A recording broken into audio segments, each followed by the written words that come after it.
kasagaran nga ideklarar nga doctor of the church kadtong sang mga santos, mga buutan nga mga Katoliko nga dunay high educational achievements, mga tag-as ba sila edukasyon, unya gigamit nila ang ilang pagka-educated para ipatinaw ang atong kaning pagtuo. Kani si Saint Catherine of Siena, usa ni sa mga nabang murag dili basta-bastang pagka-doktor kay wa man siya katarong og eskwela. Wa man siya profession nga maklaim. Pero daghan siya gisuat, daghan siya mga pamalando nga gisuat o gitudlo pinaagi sa pulong og sa buhat nga hasta ang Santo Papa na kumbinser. Talagsaon sad no? Lingi ay mong tupad ing na makakumbinser ka kang Padersiano. Ing na ba na kung ikabay mo sulti makakumbinser ka Padersiano. Kana Padersiano ubos ra man yung kaya nga pare. Samot nagyog maghimo kag statement kumbensihon nimo ang obispo, Bishop Abit oy. Samot nagyog imong kumbensihon ang mga cardinals nga magsuwat ka. Nga mulahi ang imong sinuwat kaysa ilang baruganan. Sunan gaana ang kato si Pope Gregory Mantingalito di 11 dito siya naglingkod sa Avignon, wa na siya ngadto sa Roma. Giingnan siyang Saint Catherine of Siena, oy, ika may Santo Papa, balik og lingkod dito sa Roma. Tuwa ditong lingkuranan sa Santo Papa. Ani balik oy. Balik. Sunan gaana imo nang kumbensihon. Ingnon ani mo sa Archbishop Abit oy ayaw glingkod diha sa syudad diris Compostela. Kay mao ni giingos Ginoo. Kinsa kay motuo nimo no? Pero nganong nahimo mang convincing si Saint Catherine of Siena sa iyang gipanulti bisan pa ang pinaka highest in position sa atong simbahan. Nituo man niya. Tungod kay wa siya magsulti sa iyang kaugalingong abilidad o kapasidad. Mouthpiece ra siya sa Ginoo. Mouthpiece. Mao na si Jesus niingon sa siya diri, ang akong pulong maoy mohukom ninyo, dili ako. Kay ako ang akong misyon pagluwas dili pagsilot. Pero ang akong pulong kay kining akong gisulti nga mga pulong iya ni sa Amahan, di ni ako. Og mao niya ni mohukom ninyo. Kanang gisulti nato nga pamalit mo raffle ticket. Kinsa ka ng pulong? Padersiano. Anya, silotan mo ana og di mo palit. Di mo silotan. Pero kung ang inyong wa pagpalit tungod kay wa mo'y gugma sa simbahan, kay kaning atong raffle ticket para man sa simbahan, kung ang inyong wa pagpalit, wa mo gugma sa simbahan, mas gihigugma nimo imong kaugalingon, kanang maong desisyon mao nay mosilot nimo. Kay nibiya ka sa tuburan sa grasya nga mao ang simbahan. Nagdinaw na ka. Oh, inana ba? Di ba? Ang greediness, avarice, usaman sa mga capital sins, o anha ta diha mahukban dili sa akong pagbaligya sa raffle ticket. Ang problema og nagdinaw ka. Parehagod karon sa mga ginikanan, daw na kaayo ang mga ginikanan karon. Practically ang mga babae gusto sila duha ra gyud kabuk anak. Kinadaghanan usa, duha, bugat na kay nila ang tulo ka anak. Daw kaayo. Pero siging sex, sigig yung sex. Mo na maggamit ng mga pills, mga kondom, IUD, magpalaygit, magpabasiktomy para tuloy ang ligaya pero walang responsibilidad. Walay anak. Mauna ro'y gi-promote sa kalibutan. The pleasure of sex should be maximized, but the fruits of sex should be minimized. Sakto ka na. O tanawa, sa pamilya nila ni Saint Catherine, diin gibutang sa Ginoo ang reformist o greatness sa tao sa kalibutan. Diin gibutang didto sa ika-24 o ika-23 nga anak. Kaluha man to sila. Dipindi lang kinsang kamot ni una gawas. Ang unang kamot na kagawas mao tingali to maguwang.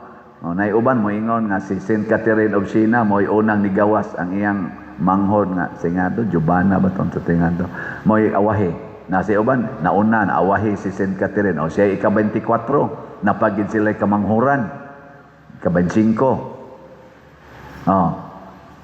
Sinan ka na ang dako kayong grasyas kalibutan dito gibutang sa ika-24 anak o karon pa ng panahon na awa na dugay na nang naano dito sa kondom dugay na nang gialihag ayudi wa na nakatabok kay ligated na ato nang gialihan ang kabubuton sa Ginoo. Muna diri sa atong unang pagbasa si San Pablo ug si Bernabe nagpahiuyon sa Espiritu Santo. Namalik na unta sila ngadto sa ilang lugar sa Jerusalem. Gipandungan na sad sila sa kamot, ipada na sad sa laing mga lugar. Sunod lang sad sila, sunod lang. Asa ipada, sunod lang. Wa bay kuan ba, way reklamo ba? Kita, sus, muputi lang buhok, kulor dayon. Mukatag lagamay kilay, badlis dayon. Kana bang tagay higayon ka ang Ginoo. Basig na sa purpose nganong niputi imong buhok. Basig na sa purpose nganong ninipis imong kilay og mikatag pag yun. Basig na sa purpose ba? No. Uban ni kuno usa. Uban ni ba? Basig mas dako ang benepisyo kung dawato nato ang kahintang karon nga medyo dili haom sa atong expectations and standards. Pero makaayo di ay kini bitang impeachment sa atong vice presidente, basig gipamugos na lang gid ni aning pipila ka mga kongresista o pipila ka mga politicians. I-appeal na lang natong executive department. Kay wa magisan sila mubabag ana. Wa ka ni gipamugos. Basig di na ni kabubutos Ginoo. Inyong paminaw kabubuton pa ni Ginoo o dili na. Amansan mo mutingog. Unsaon man pagdetermine nga kabubuton sa Ginoo, mutubo ang mga virtues. Unang mutubo, hustisya, justice. Karon nanay mga kaso nga gi-file ngadto sa Supreme Court o sa ubang mga korte against sa mga member sa Committee on Justice kay ni sobra na kuno ang ilang gibuhat mo nay accusation sa PICA side. Ang Committee on Justice sad mo insist gyud sila no, we are in the bound of law. Ang dito sa speakers wa na gamit tay sila balaod. So ninggawas na nga doon na ni complain nga wa na kayo'y hustisya kay ang asawa ang bana ni BP Sara gi-appeal na mas impeachment nga wa man ta siya labot. Isa siya labot na ko anak kong asawa regarding impeachment. Private person man ko, di man ko politician. O gi-appeal siya karon. O di ni file siya kaso nganong gi-appeal man ko diya. Hastang iyang bank accounts gi-disclose na sa AMLAC. Gikiha niya ang AMLAC. O gipakapi niya ang Department of Committee on Justice sa House of Representatives kay nganong inyo nang giduki-duki diha nga ako man na sa ako tinging asawa si BP Sara ni file sad nga dili man na panahon nga inyong duki-dukio nang amo diha mga salin ug uban pa kay wa pa mamos trial karon diha na ko nakasabot bugo man ko anang kaso-kaso unsay mga sistema na karon pa ko nakasabot nga ang hearing di ay ug ang trial lahi day na hearing sa kaso kay kana namo gyud nako hearing ro nako pader. Nako na, konbikto na to siya. Dili pa day na. Ang hearing, mao day na ang piskaliya, ang piskal, mag-analyze sa dokumento nga gisubmit. Mga dokumento nga gisubmit. Iyarang tan-aon niya ang i-come up ana kanang gitawag og probable cause. Tingali, mao na gitawag og initiation stage. Unya, ang diri sa korte na gyud trial. Mao na to dito adto na ang paghukom sa makonvicted ba ka or dili. So while niya pas initiation, ang ubang mga kanang kiha i-detain mo nang naatay prisuhan, detention centers. Na prisuhon sila, detention, naghuwat sa ilang hearing, iwi ang mga dokumento. Pero karon kay ang atong Committee on Justice mo na sila initiation stage, mag-hearing sa dokumento sa impeachment. Unya kung naay probable cause, ila na nang sangat sa Senate. Kaysa ang atong konstitusyon kuno, ang gibutang didto nga ang Senate maoy korte, adto didto ang trial sa impeachment. Unya kay diri gahimo naman sila mini trial. Gikiha na sad ni gikomplina na sad ni Vice Presidente Sara sa iyang mga kampo ngadto Supreme Court nganong gahimo mo mini trial diha nga di man mo korte sa sit up sa impeachment, piskalya man mo nyawa sa gid sa kanaganing atong konstitusyon. Manginani ba? So ang hustisya questionable basta way Ginoo. Ikaduha, ang kamatuoran. Kamatuoran motubo gid na basta gasunod tas Ginoo. Truthfulness. Pero wa ta magsunod sa Ginoo, ang bakak maoy mo lambo. Kumusta maron ang atong pag-administer sa atong nasod, sa atong gobyerno o sa simbahan? Mitubo ba ang kamatuoran o ang bakak?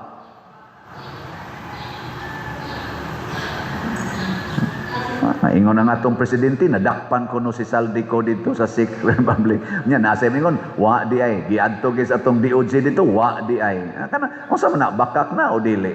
Nya nasa ingon, wa mamakak. Niingon ang atong presidente una, na ay 5,500 nga flood control all over the Philippines. Unya, napagigibuhat nga thousands pa. Unya, bungkag di ay. Bakak to o dili? Nainingon, ghost di ay kuno. Ang uban, substandard sa di ay. Hay may tinuod na, substandard o ghost or all of the above. Maghimo ko og 1 million ka mga houses, katong pagsugod siyang suna, 1 million ka mga houses para sa mga pobre, a total of 6 million houses. At the end of my term, karon pila man ka houses ang nahimo? Last year gani, 22 ra ka classroom ang nahimo. Last year. Nya gakuwangan kuno tag mga pila to 65,000 ka classroom nya 22 ra ka classroom ang nahimo last year. Di ka na bakak. Ug ang famous kaayo 20 ang kilo sa bugas, karon gasolina 120 na mahinoon. Maka 20 kilo pa katag bugas ani 120 na gani, 150 na gani usahay. Amay karon ni us-us na sa gamay ni abot na sa 90 kapin, apay 80 kapin, arang-arang na lang. Pero makapa 20 kilo pa kanas bugas. Hapit na lang mahumang termino, wa lagi kung sama na bakak na o dili.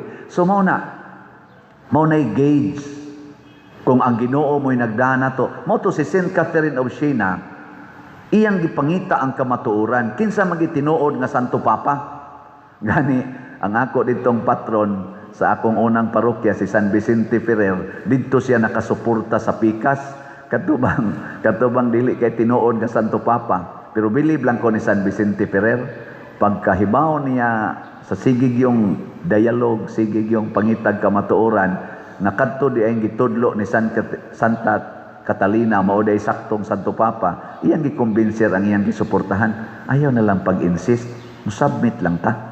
Ni submit ra pod. No? Kaya ang kamatuoran, magdala ka natos kaluwasan.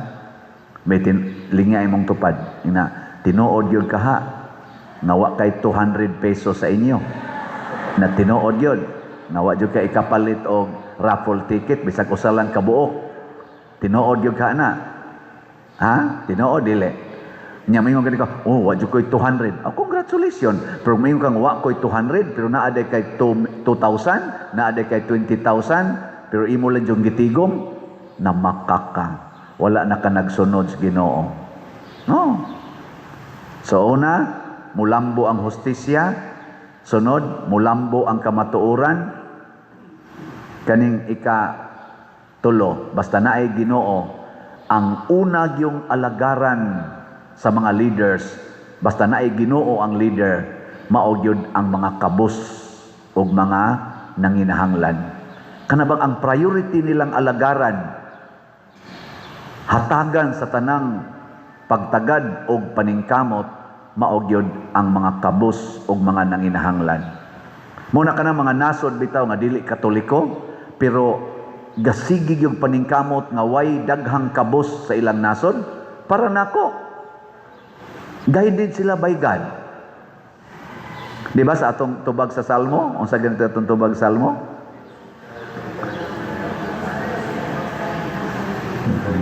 Ayaw yung akong limot sa kuwan. O Dios, magdaig unta kanimo ang tanang mga nasod. Kunya kanus aman magdaig ang tanang mga nasod sa Ginoo, directly or explicitly or implicitly. Na gibutang diri ay ipadan-ag unta nganhi kanato ang iyang naong, mahibaw-an unta ang imong dalan dinhi sa yuta, diha sa tanang mga nasod ang imong kaluwasan. Nya sa second stanza nindot kay ni ingon din siya, tungod kay nagamando ka sa kanasuran diha sa katarong, ang mga nasod dinhi sa yuta imong agakon. Sa ato pa, nasod ang hisgutan, nakaila man kas Ginoo isip Katoliko, isip Kristiyano urwa, basta imong giatiman ang mga kabos,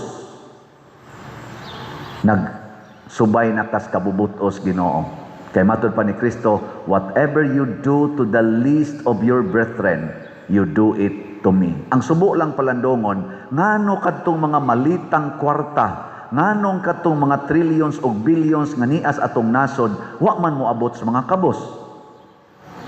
Kay ang atong mga leaders kadaghanan, wa agaka o wa magpaagak sa Ginoo. Sila ray agak-agak silang kaugalingon, connivances. Gitawag pa na nila og syndicate of corruption. Corruption syndicate. Luoy kay ta.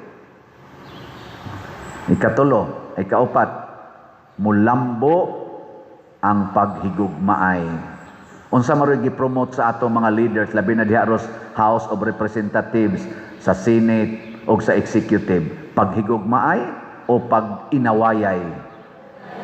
Nindot kay silang sinugdanan, unity team, pagka-impressive, unity team. Wa kaabot og usa ka tuig, divided team na. Hasta pagani ang managsuon, nagkaligas na. Gani, lain ang isulti ni Senador Amy Marcos, lain sad ang isulti ni Bongbong Marcos. Nga naman, kay wa na lagi agaka sa Ginoo. Pero, dili man ni katapusan sa tanan. Sama ni Santa Catalina, iyang gipangita kinsa gitong giagak sa Ginoo ug mautoy atong sundon. Kinsa karon ang nagpaagak sa Ginoo? Marcos Group, Duterte's Group, o Pinklawans Group, or none of the above? Kana secret. Kung kinsay nag-promote atong upat, dunay degree of achievement sa pag-promote sa hustisya, sa kamatuuran, sa itong sunod, sa pag-atiman sa mga kabos, o sa paghigugmaay, nga kanang magkahiusa ang mga tao, kana mo'y atong sundon. Bisan tuod, wa na sila'y proclamation nga sila Katoliko. Wa na sila mag-proclaim nga sila Kristiyano. Matod pa ni Mahatma Gandhi, famous niyang statement against us, I love Christ, I hate Christians. Mahatma Gandhi ba? Indian nga hero. Awa mo kailan? I-search sa Google, I love Christ, I hate Christians. Nga naman, because they did not follow Christ in their deeds. Most of them. Linyay mong tupad ning na Christian ka? Na Christian ka? Pasabot, follower of Christ ka? O tinuod kang follower of Christ, congratulations. Hinaot, wa ka nabilong sa gikalagutan ni Mahatma Gandhi. Ano? Nindog tayo.